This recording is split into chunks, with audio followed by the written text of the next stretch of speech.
8 or 24? Number 8. 24 was more challenging.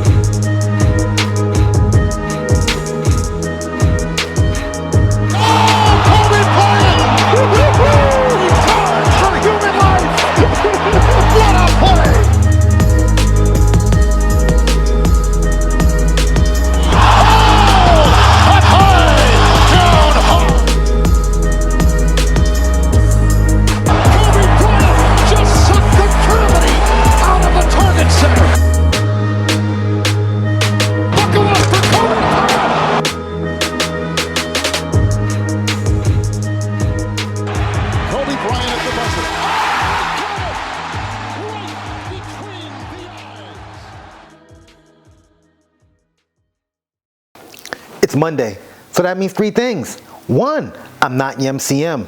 2, it's a Mamba Monday. And 3, it's time for the 24 podcast. How you guys doing? I'm your host, the product of poverty's environment, the Pope Chuck Paul. I hope you guys enjoyed your week. I hope you guys enjoyed your weekend. I was gone for 2 weeks, well, a week, sometimes I've been needing a break sometimes, you know what I'm saying? A lot of shit going on. I've been needing a breather too. And that's what I decided to motherfucking do. First and foremost, a shout out. My son's birthday was last Wednesday. Happy 17th birthday to my baby boy. Whew, I know, 17th and baby in the same sentence. He will always be my baby. He's my son, my firstborn. Who knows if he'll be my last. We had a great weekend. We do what we normally do. We have our own traditions that some people just don't understand. We like to go out to eat. We like to go see a movie. Even like to go to comic book shops and just chill. You know what I'm saying? Some folks may have a problem with that, but guess what? My son loves it, and so do I. So, happy birthday again to my son. I posted a picture of him, but people are weird. I'm not putting my child on this platform. You know what I'm saying? If he want to post stuff on YouTube, whatever the case may be, he can do his own thing. But not with y'all motherfuckers. Yeah. Hope you guys are enjoying your day. It's Monday. Oh, you know what it is? It's also Kiss Your Fiance Day. So if you have a fiance and you get to see them, whatever, or you live together, whatever, give them a big old kiss. Kiss Your Fiance Day. I don't know who make these days up. I just get up in the morning sometimes. I say, what strange holiday is it today? And that comes up. We're going to get right to it. What I wanted to talk about last week, maybe the week before, whatever, Troy Ave's court date started, whatever. I don't know if it's finished. I wasn't really following the trial like that, but I do know the particulars of what happened. You know what I'm saying? So pretty much, he's in court for the shooting that went down at Irving Plaza several years ago. Let me see if I can get the exact date. I know what you're thinking. Chuck, you should be better prepared. All right, this was in 2016 at Irving Plaza. T.I. was performing, and T.I. and Troy Ave were cool at the time, and he invited him to his show so he could do a song or whatever, you know what I'm saying? It's pretty normal for a rapper from outside of the city to bring in somebody who's from the city, who has a buzz. I don't know what song it was, but Troy Ave was buzzing around that time, and T.I. invited him. The funny thing about it was, I was going to go to this concert. I mean, I wouldn't have been in the green room, but I would have heard shots ring off. So, if you were hiding under a rock the last 10 years or so, Taxstone was he had a podcast. I think he's one of the few podcasts that was on Tidal, I believe. Also had the Duce sponsorship, the Bevel sponsorship. He was doing his thing. And he was cool with Bleak, and so he had that Duce rock stamp or whatever, and he was cool with Casanova, and I forgot the other artist who was signed to Bleak. He had the Manolo Rose, you know what I'm saying? And I kind of see how all this shit snowballed, because Manolo Rose and Troy Ave had a little beef back in the day over a beat. I think Troy bought the beat off Manolo Rose, and it had the hook also on it or something like that. But Troy changed the hook up a little bit. I think Manolo was mad about it because he didn't get credit for it, but he got money for the beat. So they was beefing, whatever. They threw some shots at each other, whatever the case may be. Taxstone, I guess he wasn't feeling Troy Ave for whatever reason. Used to be on his podcast, just shitting on him every chance he got. You know what I'm saying? Some cyberbully type shit. And you know, needs to say like, yo, when he see him, it's gonna be on. It's gonna be on site. So Troy Ave was there in the green room. He sees Taxstone, and I'm gonna read some excerpts from the court date.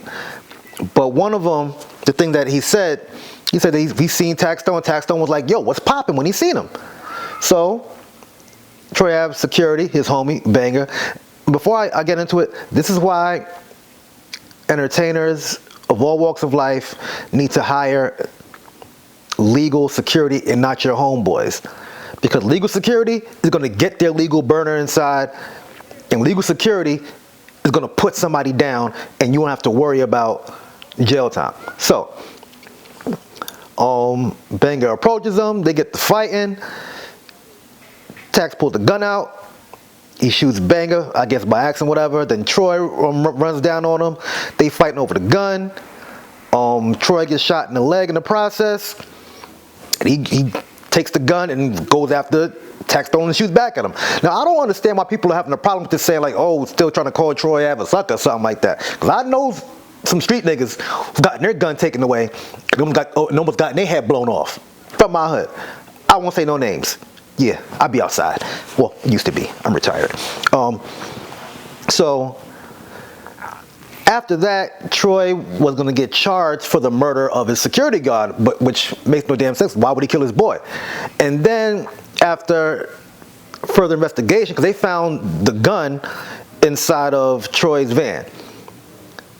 They did some fingerprinting, some DNAs, whatever that they do.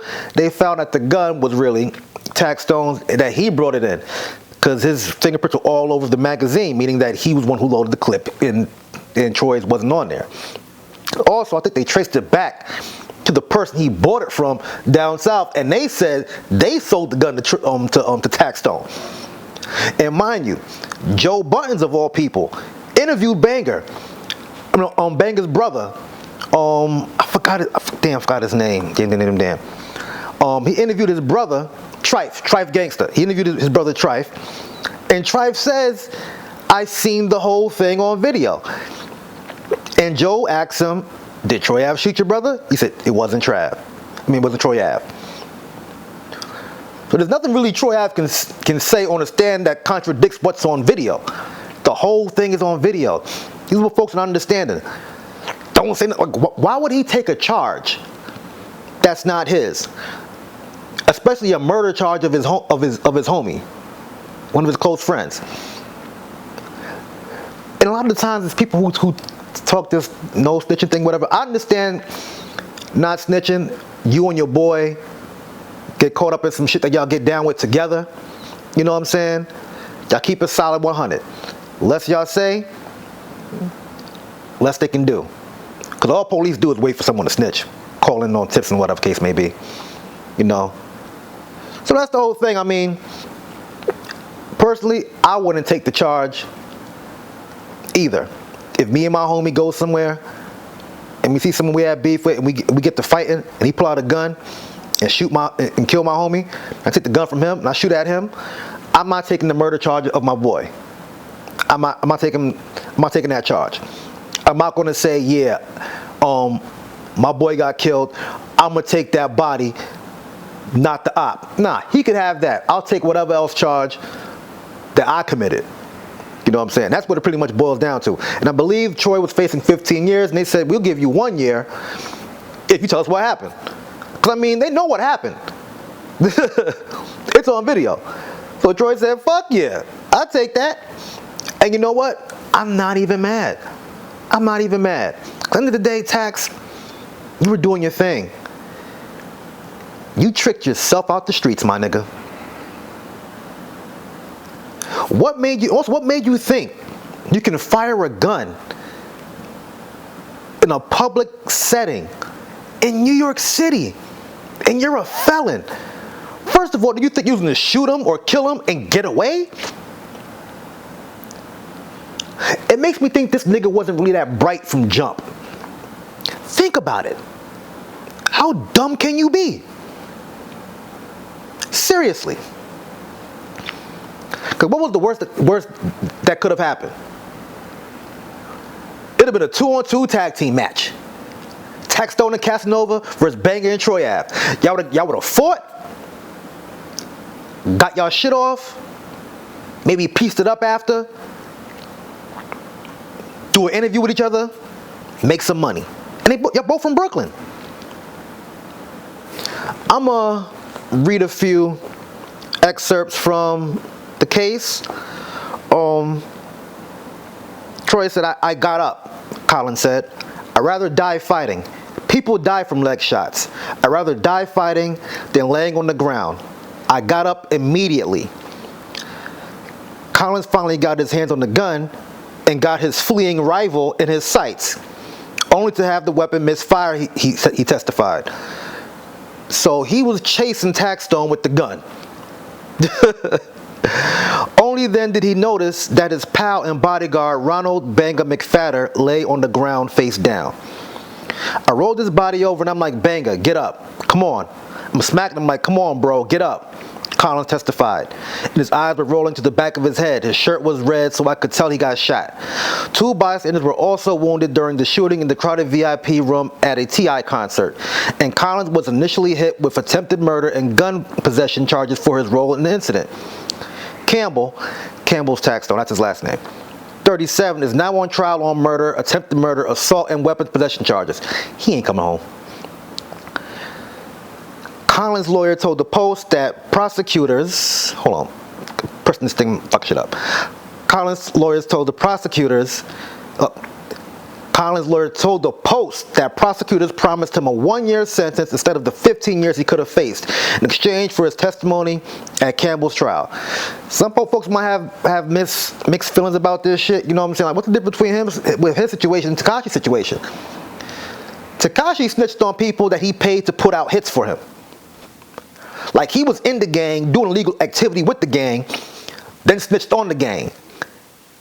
Some folks were like, yo, what would you do if they fucked your girl? If they fucked my girl, then they fucked my girl. She's not my girl no more. You can have her. Straight like that. Like, keep her. You did me a solid. Money saved, nigga. What do I always say? Shade for matrimony, she for the mattress, homie. You dig?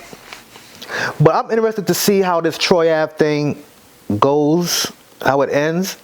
I mean, Troy gonna do a year. I don't know. I'm assuming he might get time served, might do like a couple months or something like that, because he was initially locked up in the wheelchair after he got shot. Like, you know, so we'll see, man. We'll see. Very interesting. And also funny, I see something online where Remy Ma was talking about how she had like a contract dispute with somebody in her rap battle league or whatever. And they was going to take her to court over the contract. And she was like, yo, suing me is like the cousin of calling the police. I'm like, yo, if it's a bad contract, yes, I'm going to take you to court.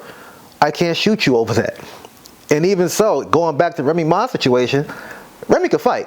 She from around the way. It was allegedly over $200 or $2,000 that was stolen out of her purse. She shot her. The girl, I think, is still in the shit bag or whatever. And Remy did her time, and her music career never took off the way it should have been. You know what I'm saying? So, keeping it real goes wrong, right? Don't get tricked off these streets, people. Don't get tricked off these streets. Oh man, oh man, oh man. Whew. And this is something I forgot to talk about the last episode. Man, oh man, oh man. Free band Larsa Pippen. Oh shit. I remember I did an episode about a year or two ago. I think it might be called The Audacity. She was cheating on her husband, Scottie Pippen, with Ladavius, I think his name is, Future, aka the Toxic King. This woman is well over her 40s, maybe 50, I'm not sure. Still trying to live her whole life because she was married young, had kids young. You know what I'm saying? And it's weird when I see situations where women be like, oh, I got tired of being a wife, this, that, and the fourth, da da da da. Then why'd you get married? Y'all could have just been at an open relationship or just been dating. You know what I'm saying? Like, whew. I pray for you niggas that's stuck in these terrible marriages. I pray I don't get caught up in one of those. I don't give a fuck about. I'm serious. 'Cause it's nasty out here. She cheated on Scotty with Future. Cheated on him with a young NBA player named Malik Beasley, who was engaged at the time. He was out with Larsa all out in public. His fiance seen it and was like, what the hell? Then broke up with him. And now she's dating the son of Michael Jordan, Marcus Jordan. And wait. It gets even more complicated. Her son, who plays for the Lakers, is teammates with Malik Beasley, the dude she was smashing. So your son is playing on the NBA basketball team with the dude you was cheating on his father with. This is the problem. Like some of you hoes, you can't be doing all this whole shit and forget you have children who grow up and will be on the internet. You know what I'm saying? You had Scottie Pippen going on these long rants about how he can't stand Michael Jordan for this and that reason. Jordan was selfish. He didn't like the way he was depicted in The Last Dance, this, that, and the fourth. Talk shit about him in his book. He dropped some barbecue sauce, and he was talking about Jordan even during that, promoting his barbecue sauce. Like, goddamn, nigga. You should have problems with motherfucking Future and Malik Beasley. But maybe it's because of Marcus Jordan. And the funny thing about it is, Larsa Pippen was doing these interviews and shit. I don't know why she's still getting an interview. She doesn't play sports. She doesn't act. She doesn't sing. She doesn't rap. She doesn't dance. She doesn't write nothing. Like, she's just another elderly woman with some bad plastic surgery. That's just my motherfucking opinion. She was saying that she had been hanging out with Michael Jordan and she's gotten his blessing to date his son. I'm sure Jordan was like, oh, go ahead. I think she even said that she wouldn't mind changing her last name to Jordan if they were to get married. Oh, Lord of mercy. And she's even stated that she used to have sex with Scotty about 4 times a day. Sheesh. I'd be happy 4 times a month. You know, it's hard out for some motherfuckers. Shit, it's hard out here for a pit. Let me tell you something, man. We ain't talking about me. We talking about free band Larsa, sucker free Scotty, and Marcus. He got that dog in him, Jordan. You know what I'm saying? Yo, this is nasty business. I think even one interview she was talking about, like, yeah, I introduced the Kardashians to even Tristan Thompson. They wouldn't have known him if it wasn't for me. She's trying to say that she brought niggas to the. Oh man, this is crazy. Like, these are the only bodies we know about: Future, Malik Beasley, now Marcus Jordan. But that's Marcus' girl now, so we don't no disrespect. I guess with Malik, it was just, you know, some fun time. Future, definitely fun time. You know? Shit is crazy, man. Free band Larsa. The Audacity. Part 2. Lord. I could say wouldn't be me because, you know, I ain't got no chance with her, but oh man, sticking with the NBA. Ja Morant was interviewed by Jalen Rose last week. Man, this was the dumbest shit in the world. Like, they acting like people were all in the comments like, oh, this is the best person to do it, Jalen Rose. Yeah. Just because he be singing and rapping black songs during the NBA countdown and whenever he's on TV, he's so cool. He ain't motherfucking Brian Gumble, nigga. Like, he ain't asking them no hard questions. And the whole thing is crazy because, like, first of all, Ja Morant lost his Powerade deal. He was suspended 8 games. They gave him time served because when he was away from the team, he was going to start therapy and counseling. Said he needed new ways to express himself and all that stuff. See, I understand therapy because I go to therapy. I love my therapist. I tell her everything. You know what I'm saying? Like now, to some people I just don't tell shit no more. I'm like, you know what? I'll just wait till Friday to talk to my therapist about it. Fuck it. I get to communicate how I want, say what I want. I'm not judge. She don't make shit about her or anybody else. Know what I'm saying? The beauty of therapy. But, Ja, you was running around the strip club with a gun in your hand. You assaulted your neighbor. You admitted that. You pulled up on a mall cop at a sneaker store for whatever dispute it was with your mom's. And there was another incident with his sister. I just heard about that earlier today. But what does that have to do with you being stressed? That's just all bad decision making that you're having and doing dumb shit. Now, I can understand if you're stressed about being the breadwinner, you know, being the face of the league, you know what I'm saying, making the playoffs and all that shit. I understand that. But what does hitting people got to do with you being stressed, nigga? Keep your hands to yourself.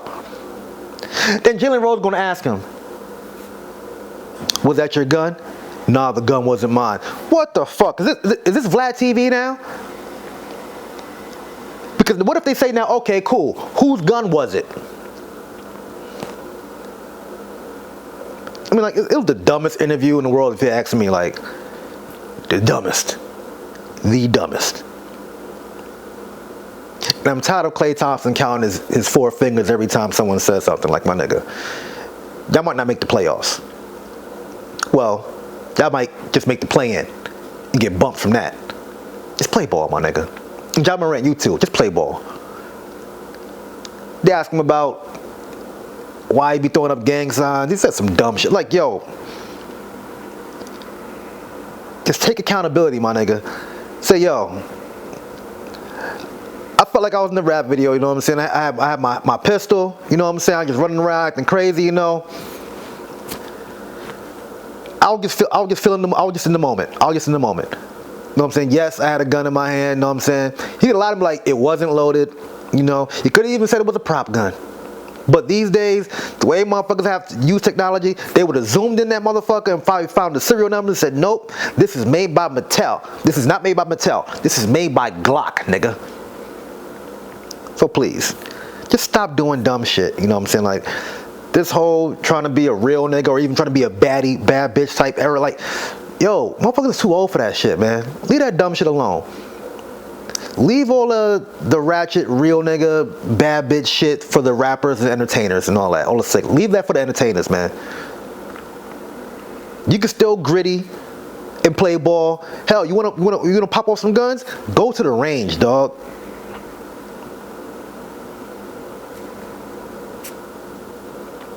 And speaking of guns, you know, I remember Troy Ave posted this several years ago.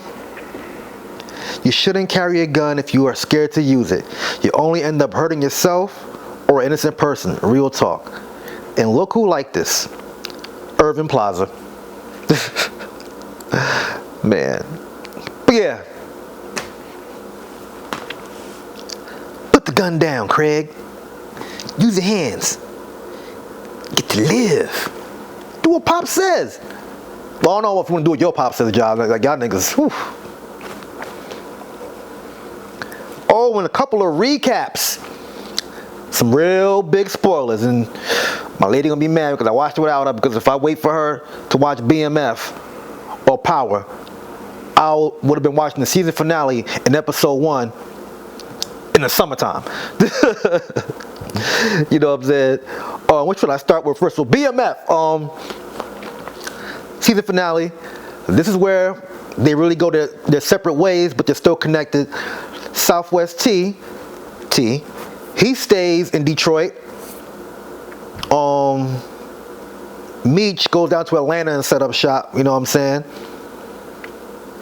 They didn't kill Lamar, but instead they got him hooked on crack. Whatever.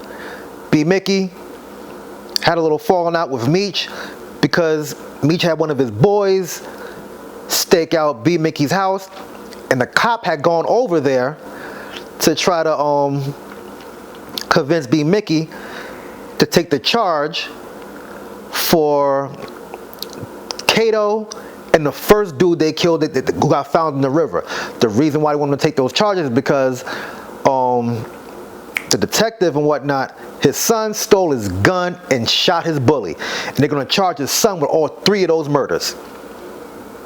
So Meech's homeboy was like, yeah, I seen that detective at B. Mickey's house. So Meech was like, I'll give you too many chances. You know what I'm saying? You still fuck with the police. Just leave me alone. Don't come back here no more. This was at Meech's going away party. And Meech's mom Lucille came out with her little fucking dress. First of all, she need to understand. Look, you better go back and make up with your husband, because nobody's gonna want your old ass with you and your child. I'm sorry. I had to let that out. I'm sorry. It was also funny when Pastor Swift was feeling on her leg episode before last, and she was like, no, I ain't trying to do that. And he was like, yeah, split that bill straight down the middle. I was wondering how she's gonna pay for it on that Wendy's salary. I'm just saying, y'all always talking about Charles being broke. This bitch going as woman working the drive-thru at Wendy's. Braid some hair or something. Do weaves or something. Like, god damn it, man. But yeah, so season 3, we will see how T is holding down Detroit, and Beach is holding down Atlanta, and it looks like T got shot again by Boom's peoples, because he's fucking Boom's chick. He don't want his family, but he wants this chick and her family. I guess it's mainly because she's more of like, she's into like the street shit and whatnot, and his girl wasn't. Who knows? But we'll see. Also, Snowfall. Franklin out for blood. I'm gonna keep this long story short. Leon took back control of the projects, whooped Big D's ass. Franklin found out where Teddy's father is staying at in the old home, found out where he was, lured him out of his house to a cabin or whatever, and said, hey, Teddy, I got your dad in another room. Give me my money or I'm gonna kill this nigga. Teddy was bluffing like, oh, I don't like him, this, that, and the fourth. Franklin slit his throat and put him on the phone and watched him gargle on his blood and let Teddy listen. Teddy was shook. Shook. Yeah, we gonna see what happens. Oh, and the KGB guy's gay. They made him gay. I don't know why, but it's whatever. You know what I'm saying? But I guess that might be something they'll figure out. And Teddy was snooping around too, in the KGB guy's crib, and he figured it out. He noticed that somebody was in his apartment. So we're gonna see how that turned up later on this week too. Wu-Tang series. This is when they were trying to get ODB on the Mariah Carey track, and Divine was in the house. Was mad niggas in there. He was getting annoyed. I would have choked somebody too. Well, not too. He didn't choke nobody, but. It was crazy, trying to get everybody happy, sign everybody, make these deals. I think Capadonna signed his deal then. I think it was Jizza he was waiting for the album from, and Inspector Deck was upset that he didn't get signed yet. Or I could be getting Jizza and Inspector Deck mixed up, whatever. I get the actual characters mixed up sometimes. I'm sorry. And Ghost is back. And I'm just happy they got African plugs now. Yes. I always say to myself, how come there's never any Africans like running the drug trade? Like, how come we don't hear about that? But anyway, and I won't put out this spoiler, but somebody you thought was dead is alive. So watch till the end. That's all I'm gonna say about that. All I'm gonna say about that. You know what I'm saying? Before I let go, I'm gonna keep it short and sweet. Copy your T, Anti-Racist Social Club. And white, black, Scully's, white, black, got them in short sleeve and long sleeve. I think I got some hoodies too, I'm not sure. If I don't have any hoodies, just message me, I'll make you a hoodie. You know what I'm saying? I'm gonna switch it up. Like I always say, she ain't for matrimony, she for the mattress, homie. I am the Poe Chuck Paul. Peace out.